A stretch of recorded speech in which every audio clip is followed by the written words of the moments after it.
Doctor ortho Ayurvedic oil and capsule. अब दर्द भी घुटने टेकेगा। उत्तराखंड सदन के बाहर एलपीजी को लेकर प्रदर्शन। जवाब से असंतुष्ट विपक्ष ने सदन से किया वॉकआउट। विपक्ष ने की चर्चा की मांग। गैस सिलेंडर वितरण पर प्रशासन सख्त। 25 दिन का अंतराल और बुकिंग अनिवार्य का दिया निर्देश। जिलाधिकारी ने जारी की नई गाइडलाइन। अफवाहों से बचने और व्यवस्था बनाए रखने की अपील। उत्तराखंड में बिजली की मांग में उछाल। बाजार में गैस की भारी किल्लत की वजह से संकट शुरू। कई जगह बिजली की कटौती। लोहाघाट में संवेदनशील हालात से निपटने को तैयार हो रहे हैं हिमवीर। आईटीबीपी 36वीं वाहिनी में क्राउड कंट्रोल का विशेष प्रशिक्षण।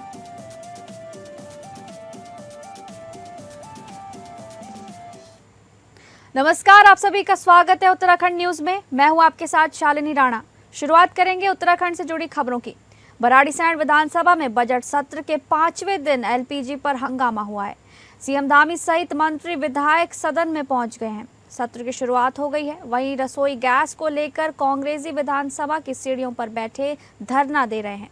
विधानसभा सत्र के चौथे दिन बृहस्पतिवार को भी सदन में एलपीजी आपूर्ति के मुद्दे पर हंगामा हुआ था। विधानसभा अध्यक्ष ऋतु खंडूरी ने पीठ से सरकार को एलपीजी की कालाबाजारी रोकने के लिए सख्त कार्रवाई के आदेश दिए। सदन में चर्चा न करने का आरोप लगा। विपक्ष ने विरोध किया। इससे सदन की कार्यवाही 45 मिनट तक स्थगित कर रही। नेता प्रतिपक्ष यशपाल आर्य, कांग्रेस विधायक प्रीतम सिंह ने नियम 310 पर प्रदेश में गैस सिलेंडरों की कालाबाजारी और जमाखोरी का मुद्दा उठाया, जिस पर अध्यक्ष ने इस सूचना को नियम 58 में भोजनावकाश के बाद सुनने का विनिश्चय दिया। 3 बजे सत्र शुरू होने पर संसदीय कार्य मंत्री सुबोध उनियाल ने कहा, एलपीजी की आपूर्ति केंद्र सरकार का विषय है, लिहाजा इस पर सदन में चर्चा नहीं की जा सकती है। अंतर्राष्ट्रीय स्तर पर वर्तमान में जिस तरह की परिस्थिति है, इससे केंद्र सरकार ने व्यावसायिक गैस सिलेंडरों की आपूर्ति पर रोक लगाई है। घरेलू एलपीजी गैस की कोई कमी नहीं है। सत्र शुरू होते ही सदन में विपक्ष ने अवैध खनन का मुद्दा उठाया, लेकिन सरकार के जवाब से असंतुष्ट विपक्ष ने सदन से वॉकआउट कर दिया। सरकार के जवाब से असंतुष्ट विपक्ष ने चर्चा की मांग करते हुए विरोध किया। विपक्ष ने कहा, पीठ से जवाब नियम 310 पर विनिश्चय दिया गया तो सरकार चर्चा करने से क्यों भाग रही है। प्रदेश भर में एलपीजी गैस के लिए लाइनें लग रही हैं। लोगों को परेशानियों का सामना करना पड़ रहा है। इसके साथ ही होटल, ढाबा, रेस्टोरेंट संचालकों को एलपीजी सिलेंडर नहीं मिल रहे हैं। पक्ष व विपक्ष के बीच बहस होने से सदन की कार्यवाही 45 मिनट के लिए स्थगित हुई थी। संसदीय कार्य मंत्री सुबोध उनियाल ने कहा, सरकार ने सभी जिलाधिकारियों को एलपीजी की कालाबाजारी पर कार्रवाई करने के निर्देश दिए हैं। नैनीताल जिले में 3 लोगों पर एफआईआर भी दर्ज की गई है।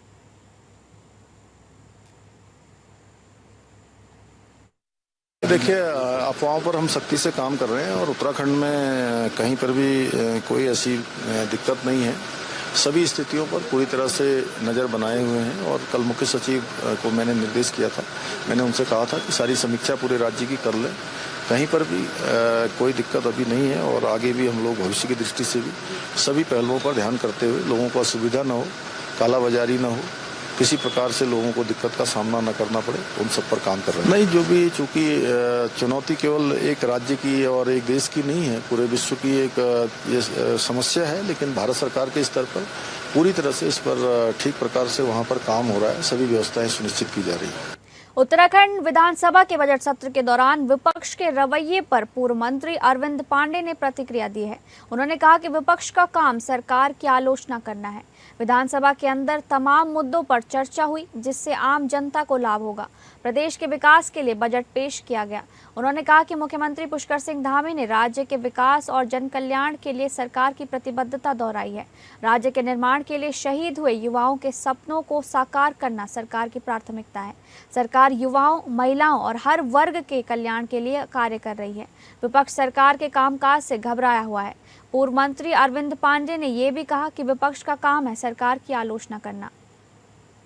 सबसे पहले अपनी सरकार का धन्यवाद देना चाहूँगा कि जिन भावनाओं को लेके हमारे शहीदों ने अपनी शहादत देके इस प्रदेश का निर्माण किया, उनकी भावनाओं के अनुरूप हमारी सरकार ने इसे भराड़ी शहर में सत्र को आहूत करने का काम किया। और जो शहीदों ने, राज्य आंदोलनकारियों ने जिस सपने को लेकर इस प्रदेश को बनाया,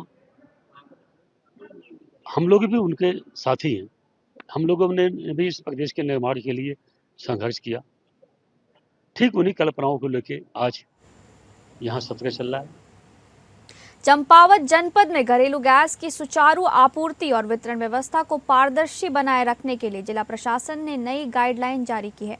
जिलाधिकारी मनीष कुमार के नेतृत्व में जारी निर्देशों में उपभोक्ताओं के लिए गैस सिलेंडर लेने से पहले बुकिंग और 25 दिन का अंतराल अनिवार्य किया गया है। जिलाधिकारी ने चंपावत गैस सर्विस के उपभोक्ताओं से सहयोग की अपील करते हुए कहा कि जनपद में गैस की किसी प्रकार की कमी नहीं है, इसलिए लोग अफवाहों पर ध्यान न दें और निर्धारित समय नियमों का पालन करें। जिला प्रशासन की ओर से जारी निर्देशों के अनुसार गैस प्राप्त करने से पहले उपभोक्ताओं को निर्धारित मोबाइल नंबर पर बुकिंग करना अनिवार्य होगा। बिना बुकिंग के किसी भी उपभोक्ता को गैस सिलेंडर उपलब्ध नहीं कराया जाएगा।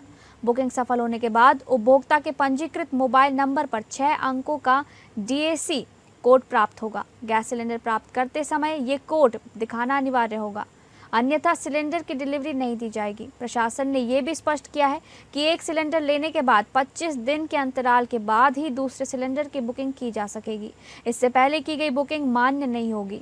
इसके साथ ही उपभोक्ताओं को सलाह दी गई है कि वे केवल आवश्यकता होने पर ही गैस सिलेंडर की बुकिंग करें और अनावश्यक अग्रिम बुकिंग या अग्रिम भुगतान से बचें। जिलाधिकारी मनीष कुमार ने गैस एजेंसी संचालकों को भी निर्देश दिए हैं कि इन नियमों का सख्ती से पालन कराया जाए ताकि प्रत्येक उपभोक्ता को समय पर गैस उपलब्ध हो सके और किसी प्रकार की कालाबाजारी या आवश्यकता अव्यवस्था की स्थिति न बने। जिला प्रशासन ने आम जनता से अपील की है कि गैस आपूर्ति को लेकर फैल रही अफवाहों से दूर रहें और व्यवस्था बनाए रखने में प्रशासन का सहयोग करें।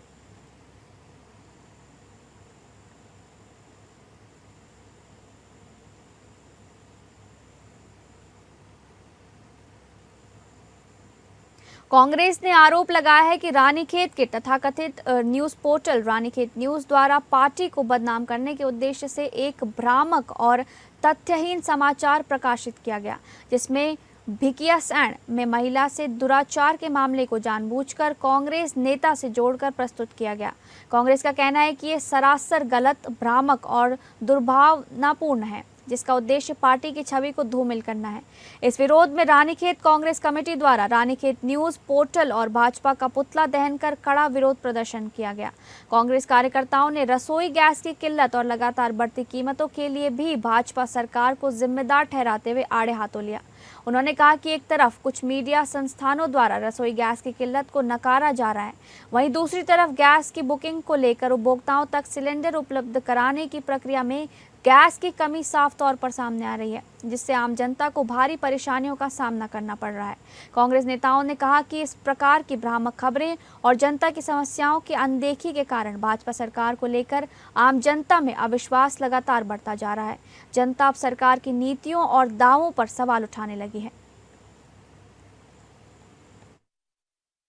जिस तरीके से चीज़ों को खराब करने के लिए न्यूज़ पोर्टलों के द्वारा एक षड्यंत्र के नंदी जो कार्य किया जा रहा है, उसका हम कांग्रेस कार्यकर्ता यहाँ पर पुतला दहन करके अपनी इस जो घटना उनमें की गई है, जो न्यूज़ पोर्टल जो है वो मुख्यमंत्री के इशारों पर, भारतीय जनता पार्टी के इशारों पर चलकर कांग्रेस की जो प्रतिष्ठा है उसको खराब करने का काम कर रहा है। तो ऐसे न्यूज़ पोर्टल का हम यहाँ पर पुतला दहन करके अपनी जो है बात को यहाँ पर रख रही चली रहा है।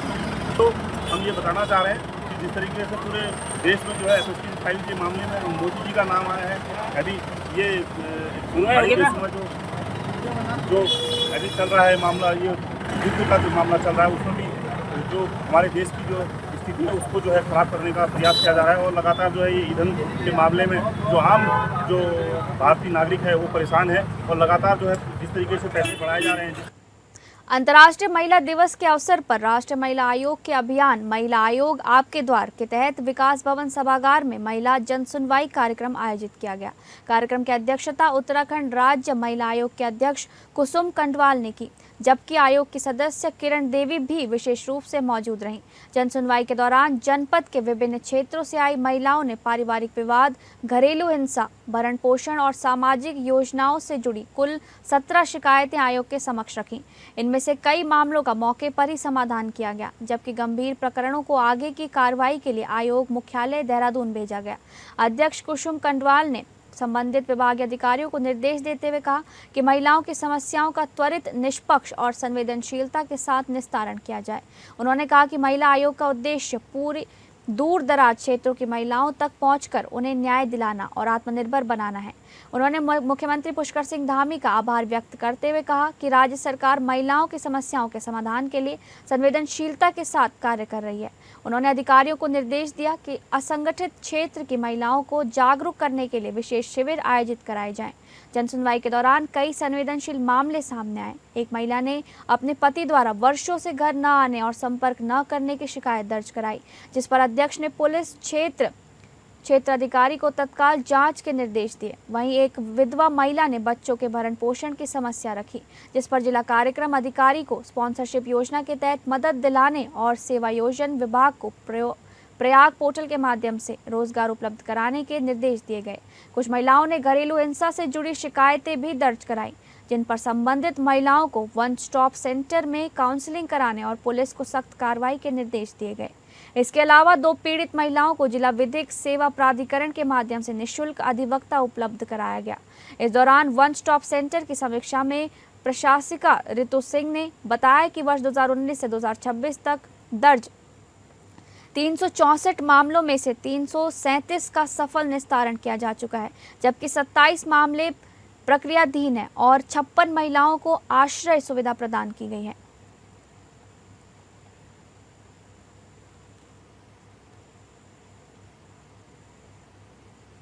प्रदेश में बिजली की मांग में भारी बढ़ोतरी, बाजार में भारी किल्लत की वजह से बिजली संकट शुरू हो गया है। पिछले 2 दिनों में न केवल ग्रामीण बल्कि छोटे कस्बों और फाइनेंस इंडस्ट्री में भी यूपीसीएल ने कटौती शुरू कर दी है।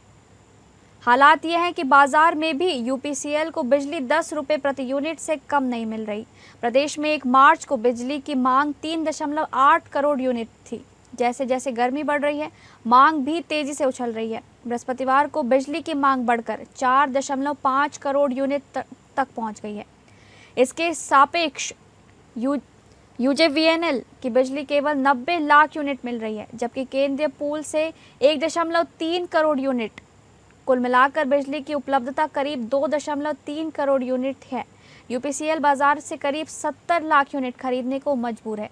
बिजली की किल्लत की वजह से पिछले 2 दिनों में हरिद्वार और उधम सिंह नगर के ग्रामीण इलाकों में करीब 2 से 2.5 घंटे, छोटे कस्बों में करीब 1 से 1.5 घंटे और स्टील फर्नेस इंडस्ट्री में भी करीब 2 घंटे की कटौती की जा रही है।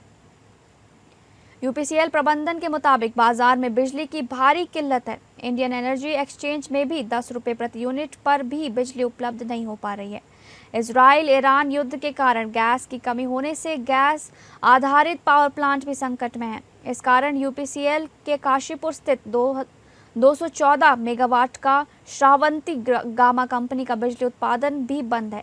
उन्हें उत्पादन के लिए बाजार से गैस खरीदनी होगी, जो कि इस वक्त या तो उपलब्ध नहीं है या फिर महंगे दामों में मिल रही है। महंगी गैस से उत्पादन करने की सूरत में यूपीसीएल को इनकी बिजली 10 रुपये यूनिट से भी अधिक पैसे में मिलेगी। यूपीसीएल के एमडी अनिल कुमार का कहना है कि बाजार से मांग के सापेक्ष आपूर्ति पूरी करने का प्रयास किया जा रहा है। यूपीसीएल ने 500 मेगावाट बिजली खरीदने का पीपीए नियामक आयोग की अनुमति के बाद किया था। इसमें से 350 मेगावाट बिजली तो तकनीकी दिक्कतों के कारण नहीं मिल पाई। 150 मेगावाट बिजली पर भी नियामक आयोग ने रोक लगा दी है। जानकारी के मुताबिक इसका पीपीए करने के लिए नियामक आयोग से अनुमति लेनी होगी।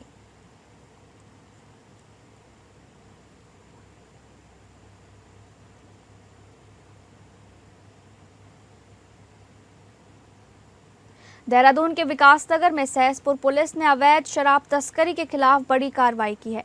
पुलिस ने एक तस्कर को गिरफ्तार कर उसके कब्जे से भारी मात्रा में अंग्रेजी शराब बरामद की है। वरिष्ठ पुलिस अधीक्षक के निर्देश पर चलाए जा रहे अभियान के तहत कोतवाली सहसपुर पुलिस ने सख्त चेकिंग के दौरान एक संदिग्ध कार को रोका। तलाशी लेने पर वाहन से 20 पेटी अंग्रेजी शराब बरामद हुई, जिसमें 18 पेटी ब्लू स्ट्रोक एग्जीक्यूटिव विस्की के 864 पौवे और 2 पेटी ब्लू स्ट्रोक की 24 बोतलें शामिल हैं। पुलिस ने मौके से पूरण सिंह निवासी बद्रीपुर थाना सहसपुर को गिरफ्तार कर लिया है। आरोपी के खिलाफ आबकारी अधिनियम की धारा 60 और 72 के तहत मामला दर्ज कर आगे की कार्रवाई की जा रही है।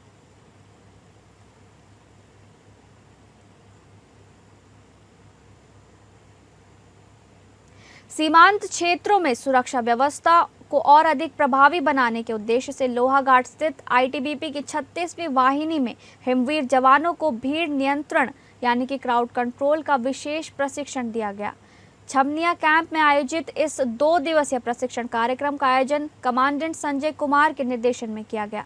प्रशिक्षण के दौरान पुलिस अधीक्षक कार्यालय चंपावत से आए उप निरीक्षक सतीश शर्मा और हेड कांस्टेबल सुधीर कुमार मलिक ने वाहिनी में उपस्थित अधिकारियों और जवानों को भीड़ नियंत्रण की विभिन्न तकनीकों और रणनीतियों के बारे में विस्तार से जानकारी दी।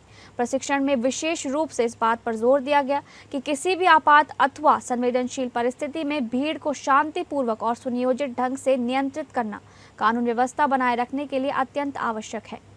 जवानों को लाठी चार्ज की प्रक्रिया, सुरक्षा घेरा बनाकर भीड़ को नियंत्रित करना, लोगों को सुरक्षित दिशा में हटाना तथा कानून व्यवस्था बनाए रखने के अन्य आवश्यक उपायों का व्यवहारिक प्रशिक्षण भी दिया गया। इस प्रकार के प्रशिक्षण का उद्देश्य हिमवीर जवानों को ऐसी परिस्थितियों के लिए तैयार करना है जहां संयम, रणनीति और त्वरित निर्णय क्षमता की आवश्यकता होती है। विशेषज्ञों का मानना है कि इस तरह के प्रशिक्षण कार्यक्रम सुरक्षा बलों की कार्यक्षमता को मजबूत करने के साथ साथ संवेदनशील परिस्थितियों में प्रभावी और संतुलित कार्रवाई सुनिश्चित करने में भी सहायक सिद्ध होते हैं।